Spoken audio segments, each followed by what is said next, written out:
As a DM, have you ever given out loot that was just too powerful for the party? How did you fix that? Leave yours down in the comments below.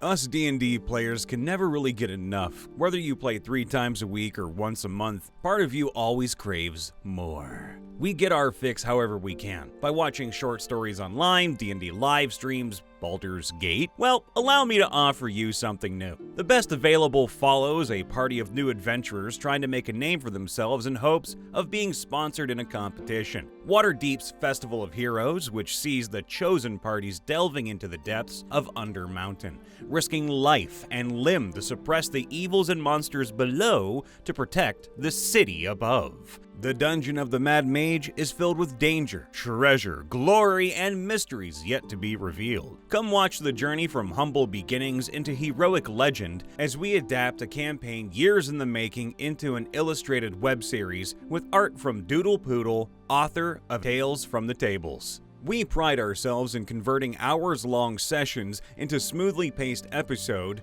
with limited animation, music, blood, sweat, and tears. Get in on the ground floor of something great and join the Forever DMs table today. Link in the description. I made that mistake once and had to correct it, though it didn't go exactly the way I had planned. Our party was about level 4 or 6-ish, I think. I had laid out a quest and part of it saw the Elven Ranger, a favorite class, wind up with a bow. Not just any bow, however, but it also had some sort of extra piercing enchantment damage that would allow the arrow to pass through one and hit a second target in line.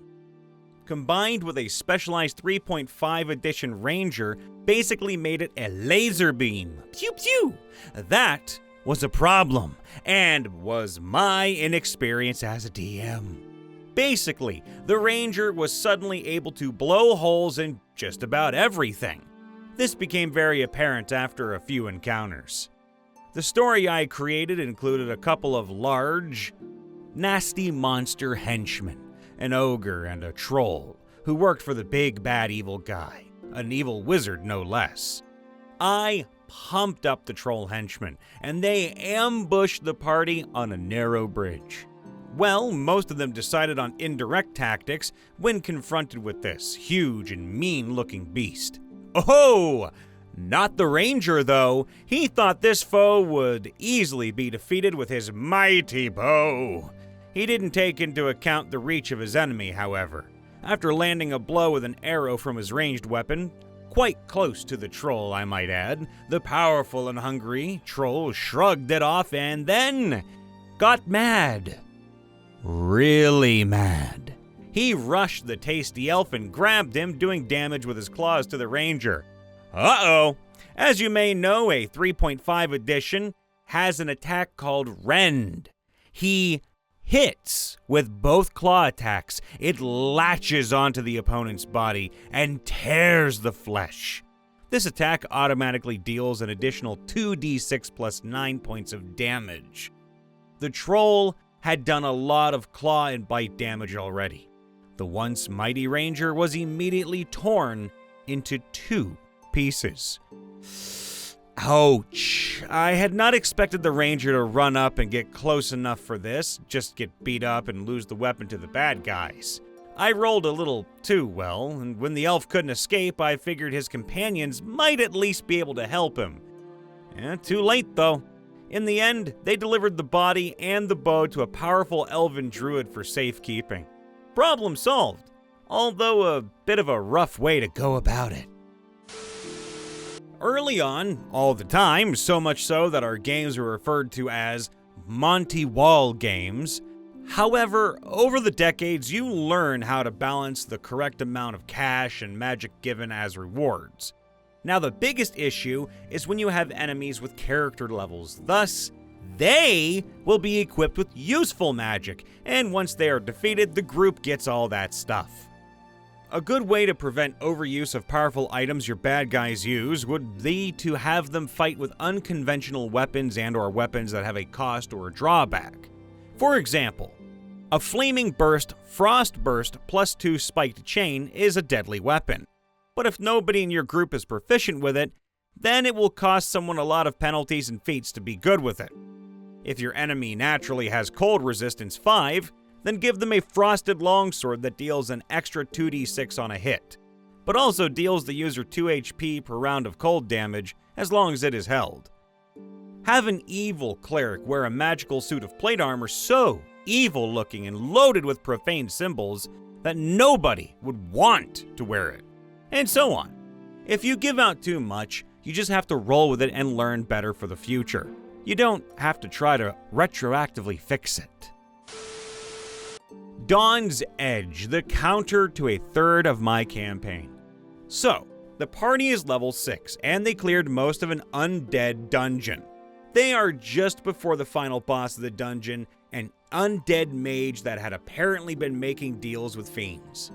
The party investigates everything, so they find a secret door that leads to a room with a very high-level devil in it. The devil had apparently been trapped by clever magic and used to gain power by the upcoming boss. He wants to make a deal. He will help out the party, in exchange for them breaking the magical bindings and setting him free. Now my plan was simple. The devil will give them a powerful undead slaying weapon to help against the boss. With that wording, the weapon is given only to help against the boss, and it is taken back as soon as the boss is defeated, as its purpose, as defined in their deal, has been fulfilled. The party learns an important lesson about devils and their deals this day, and I get to mess with them a little. The fighter that gets the blade already has another powerful weapon anyway, so she can keep using that, a sweet-talking demonic greatsword that secretly plans to eat her soul.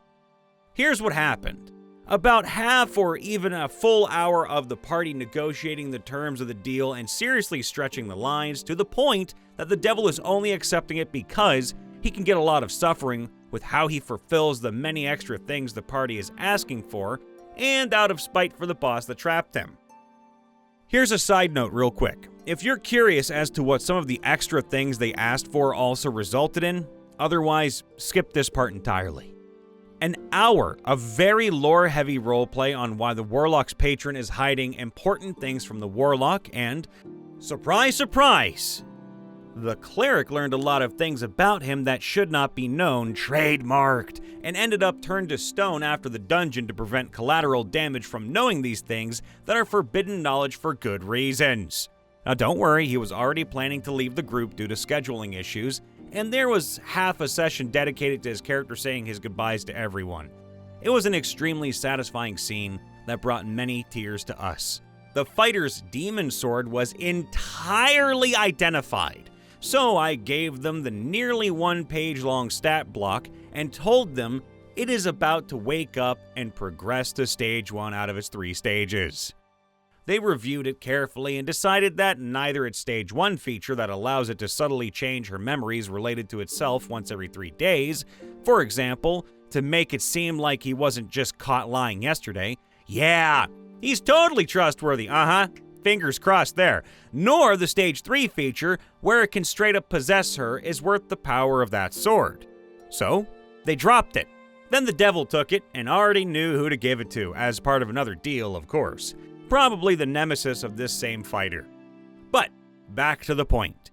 One of the things that the party managed to negotiate is that they could keep the sword and pass it down through the generations, and it can only be taken back, but has to be taken back, when they've lost it for a full month. And the devil cannot make any steps towards making this happen. Now, the weapon is a longsword called Dawn's Edge. It is the only +2 weapon the party has encountered so far, but it also deals 2d6 extra radiant damage to undead and fiends. Undead cannot even carefully touch it without suffering this 2d6 damage, and they instinctively know that this blade is powerful against them. Additionally, it can cast a special Channel Divinity feature from it, even if she otherwise does not have the Channel Divinity feature, though then using it has a few restrictions. That is basically a 30-foot radius of radiant damage explosion around the sword without friendly fire for 2d8 damage plus 1d8 against undead. And this ability recharges each twilight, not dawn, so technically it can be used twice every 24 hours, Yes, because it's related to the undead-hating goddess of Twilight. Also, when it kills an undead, it turns them to ash so they can't be raised by necromancers again.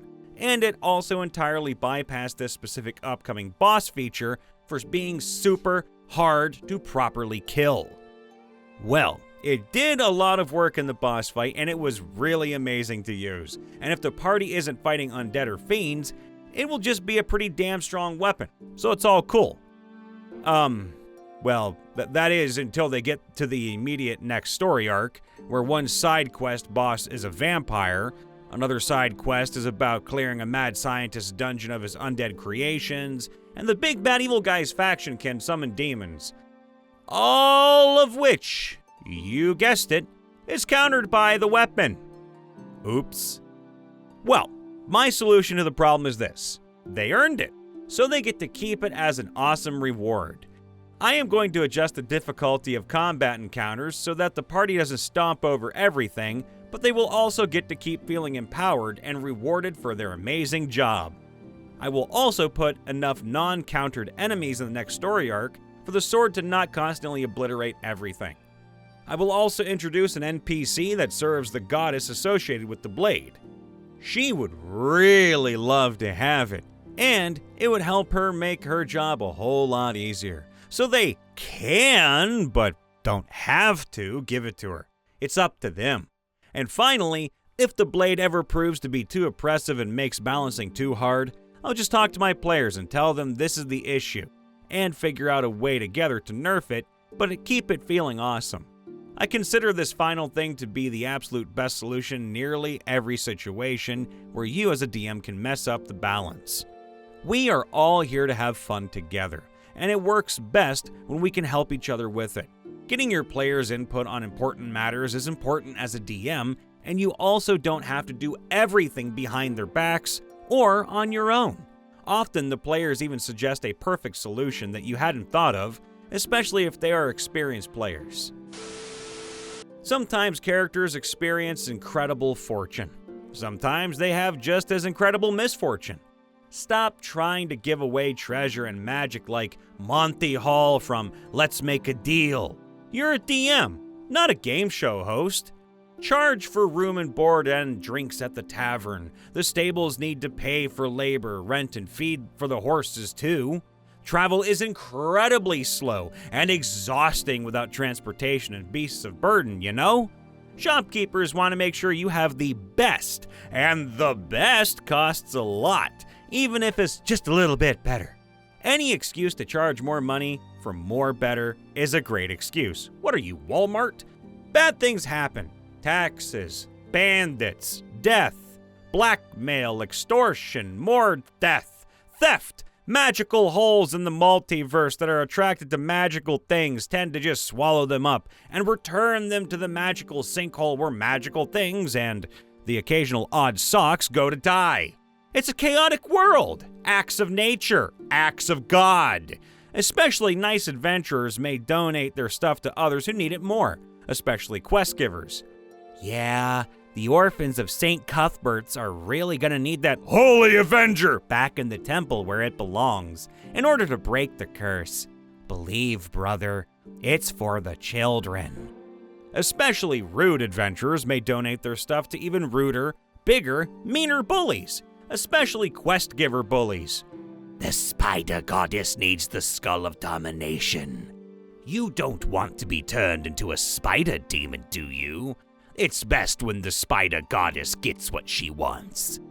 Sometimes the magic charges run out, and there's only one way to recharge it, and it ain't easy. Sometimes it gets harder and harder to recharge over time. Sometimes the magic becomes more of a curse than a blessing. Now you're just talking about old age, and I feel offended. Hey everybody, Brian Von VA checking in after the vid. Make sure to leave a like, subscribe, ring the bell, and let us know. As a DM, have you ever given out loot that was just too powerful for the party? If so, how'd you fix it? All the love, see you next time, bye for now.